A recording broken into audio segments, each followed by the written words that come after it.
Hoy vamos a hablar sobre la historia del derecho romano, el cual se divide en tres épocas: época monárquica, época de la república, época del imperio. Primero está la época monárquica, que data del 753 a.C. hasta el 509 a.C. Rómulo funda la ciudad de Roma y es su primer rey. Durante este lapso de tiempo gobiernan 7 reyes.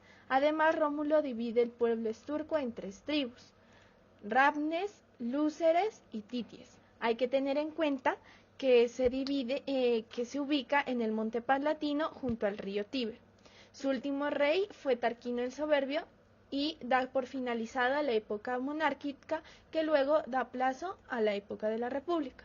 La civilización romana tiene una organización política muy primitiva, donde el rey es la autoridad máxima, de ahí sigue el senado y las asambleas.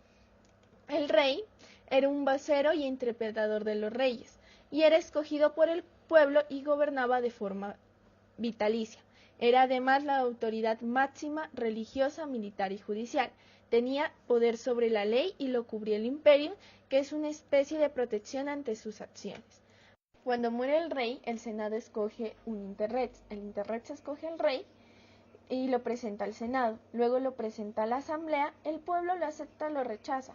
Tiene que recibir también la aprobación de los dioses, era muy importante. La asamblea le entrega o le otorga el imperio. El Senado era un órgano consultivo, formado por los patricios o nobles. Los patricios eran los descendientes de las tribus fundadoras. Estos se los conformaban los ancianos. No tenían poder judicial ante la ley. La asamblea era un órgano representativo, eran los representantes del pueblo ante el poder. Tenían también poder legislativo. Primero elegía al rey y otorgaba el imperium, y segundo instruir en la paz y en la guerra. Época republicana del 509 a.C. al 27 a.C. Nace de la culminación de la monarquía, producida por la desigualdad social, provocando así una crisis entre los patricios y los plebeyos por el poder. Gracias a esta crisis se crean las leyes de las 12 tablas, que consiste en que tanto ciudadanos como plebeyos conozcan sus derechos. De ahí el pueblo escoge un representante mediante el voto, lo cual es un cambio muy grande. Era gobernado por el Senado. Y así hubo una expansión romana.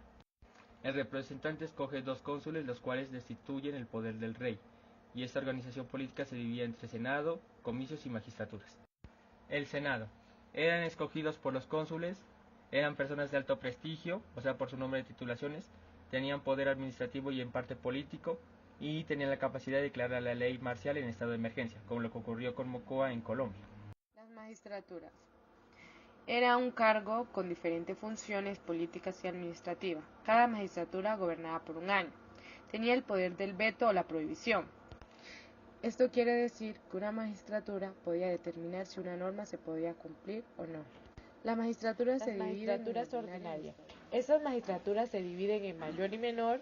La mayor sería el cónsul, la censura, la pretura. La menor sería la debilidad y la jueza.